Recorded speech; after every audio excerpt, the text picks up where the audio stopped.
Well, here we go. Drop the needle. This is a fun series. This is our first week. We enjoyed doing this last year, and so this is the second time around that we'll be doing this series. Selecting a random verse from the Bible allows us to explore some stories and themes that we might otherwise not come up with regularly and readily on a Sunday morning for preaching. So, while we do intend for this approach to be a fun way of exploring a biblical text, it's not a desire for this to feel too gimmicky or minimize the value that Scripture can offer. Instead, we have the opportunity to open up the text and consider how the Bible continues to offer insight and guidance for our daily lives. We won't be taking a fundamentalist approach to Scripture that discourages important questions and requires blind obedience to oversimplified interpretations of the biblical text. For some, the Bible continues to be read and understood almost like a legal document or constitution, a sterile document delivered directly from the hand of God, fully formed and created without the complexity of the human lens. This sometimes creates a sense that Scriptures from this specific period in time represents the only window we have into understanding God. However, if one chooses to only look to the Bible's written pages for revelation from God, they are missing out on everything else that God is doing in the world, long before and after those texts were compiled. Of course, we uncover insight about God from Scripture, more than in almost any other written text, but we do not worship a book. We worship the living God. Similarly, though, we do not choose to relegate the Bible to the dustbin of history and disregard the profound insight that it offers to us as a people of faith and as followers of Jesus. It is perhaps the most beautiful, complicated, and broadest collection of stories, laws, historical accounts, and wisdom ever assembled.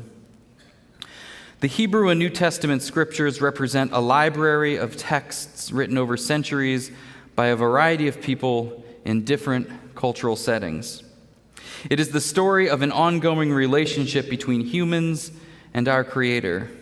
As such, it provides a unique set of viewpoints about this evolving communion and bond. To insist upon a plain and flat reading of Scripture undermines its authority and relevance to a complicated people and our complex relationship to the divine. So over the next few weeks, we are likely to explore some of the more random areas of the Bible. It is entirely possible that a scripture gets selected from a familiar text or story, but it is much more likely that the verse in this series will be obscure and lesser known part of the Bible.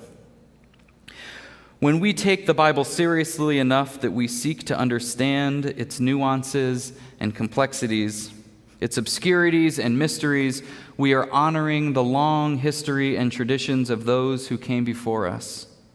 We are seeking to contextualize our relationship with God by understanding the context of the relationship to God of those in the past.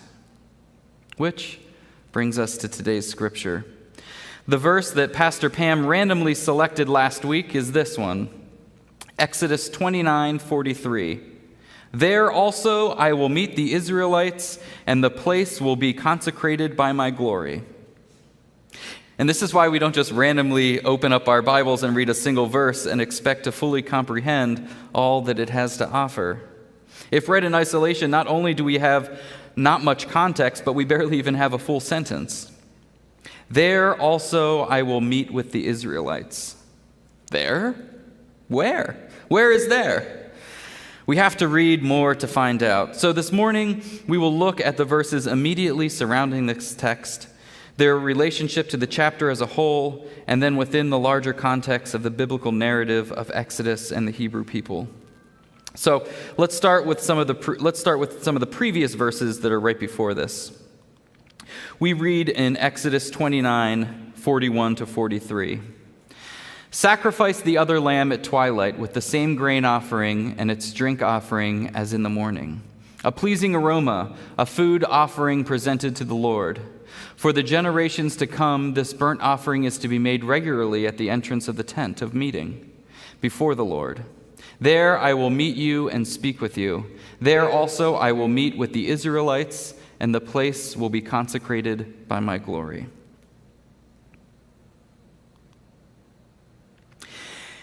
And so, when verse 43 says, "Here also I will meet with the Israelites," it is referencing the entrance to the tent of meeting. This entrance was where the large altar for burnt offerings was located. Now, a bit of context, the tent of meeting could be the temporary precursor to what would be the more elaborate tabernacle that itself was still not a permanent structure. But let's take another step back. You're likely familiar with the Exodus story, but it's fair to say some parts of Exodus get a lot more attention and popularity than others. So please forgive this quick and oversimplified synopsis of what perhaps the most important and foundational origin story for the Hebrew people. The Hebrew people were slaves in Egypt. Moses is called by God at the burning bush to liberate them. Moses himself is born of a Hebrew woman, despite his own complicated history being raised closely with the royal family in Egypt. Pharaoh refuses this command. The plagues fall upon Egypt. Pharaoh eventually relents. The Hebrew people are freed. Pharaoh changes his mind and wants them back. Moses parts the sea for them to escape, and they begin to wander in the desert, eventually reaching Mount Sinai. Here, Moses receives the 10 Commandments and the Israelites' covenant with God. Throughout this Exodus story, there is an ongoing struggle between desiring relationship with God and the realities that make that happen. There is confusion, anxiety, fear, uncertainty about the future, and an unwillingness to fully commit to what God has called them to. At times, grumbling about not having enough to eat and even worshiping the idol of a golden calf.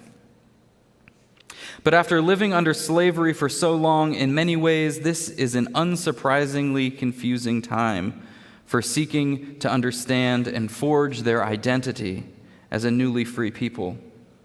This pursuit towards reckoning what it means to be God's chosen people means figuring out and establishing new ways of doing things. This structure for how they will organize themselves as a people of God comes in the form of many new rituals, holidays, and practices. Some have said that the 10 plagues was God getting the people out of slavery, and now the 10 Commandments was to get the slavery out of the people. The establishment of a place of meeting or tabernacle was a part of this process as well. For so long, God was understood to be distant, far-reaching, and over and above all things. Even their recent experiences of God's power through the plagues and protection by clouds of fire were forces from above.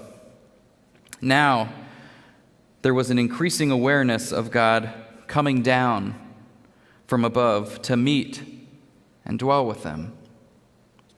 My randomly assigned scripture for this morning of Exodus 29:43 begins the conclusion of a more formulaic and descriptive chapter all about the procedures and processes for consecrating priests.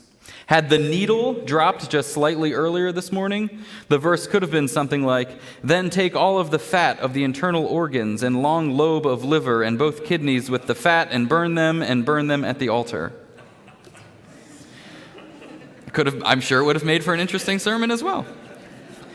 This all comes after chapter 28 details the appropriate dress of priests, with passages about the number of rows of precious stones on the breastplate, the fabrics, ornamental chains, and rings. Many scholars believe that with the elaborate details we find in these sections of Exodus about ornamental dress, specific sacrificial procedures, and details about these cultic worship practices, some of these sections may have actually been added at a later time. These or priestly source passages were likely found as later additions from the time of exile, a time when such details had been solidified over time. But either way, our verse this morning comes in at a kind of conclusion of long ritualistic and procedural passages. There I will meet you and speak to you. There also I will meet with the Israelites, and the place will be consecrated by my glory." This was starting to be understood as one of the most important things about God. God was here with us. Not the distant, uncaring God throwing lightning bolts and meddling in the affairs of humans as if they were playthings or puppets, but God has an intimate relationship, a close God, one who lays down roots and moves into the neighborhood. Much of the power of the tabernacle and ultimately Solomon's temple in Jerusalem was in the idea of God was accessible and dwelling in and among the people. And in the arc of Scripture, we even see a slow movement away from ritual animal sacrifices offered as an appeasement to satisfy a wrathful God, and more towards a ritual communion of making a sacrifice to enjoy the company and communion with God, the shared meal. In Psalm 40, we read, "Sacrifice and offering you did not desire, but my ears you have opened. Burnt offerings and sin offerings you did not require." In Hosea 6:6, we read, "For I desire mercy, not sacrifice, and acknowledgement of God rather than burnt offerings." In some ways, God seeks movement from a ritual animal sacrifice in order to establish a people actually doing God's will and God's justice. It is a move from obligation, fear, and appeasement to reconciliation, communion, and justice. Jesus is the perfect example of this, not as some kind of final sacrifice that satisfies the wrath of God with a transaction to buy God's forgiveness, but to completely embody God's forgiveness. You've probably noticed on your way in that we don't have ritual animal sacrifices here at the entrance of our church. Our connection to God is not mediated through sacrifice. God does not seek to dwell among us because we offer up ritual animals in sacrifice. You may have also noticed that I'm not adorned in any kind of fancy vestments this morning, nor am I a priestly descendant of Aaron. While we do have a set-apart ministry for licensed and ordained ministers within the Church of the Brethren, we also hold firmly to the concept about a priesthood of all believers. I have no special connection to God that is not available to all of us. I do not receive special divine revelation from God simply because I happen to be standing up here behind a pulpit. God dwells among all of us. You have the same access to God as anyone else, and yet the rituals and spiritual practices we develop over time help us to understand and grow that connection to God. But it isn't what causes God to show up. God is here. So despite all the rules and regulations we find in Exodus about rituals, rites, and ceremonies for priests, God is just as present and available to all of us as God was then to the highest priest. Still, there have certainly been times in my life where I have felt and have been aware of God's presence more strongly than at other times, often felt as thin places. This is where we are more attuned and receptive to God's omnipresence.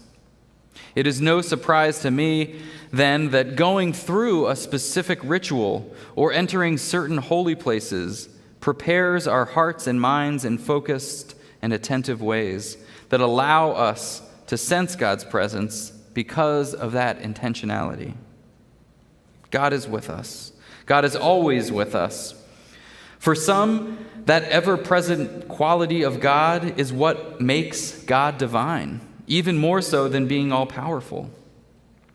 I will add, though, that it is challenging trying to understand the detail and significance of these ritualistic and procedural passages.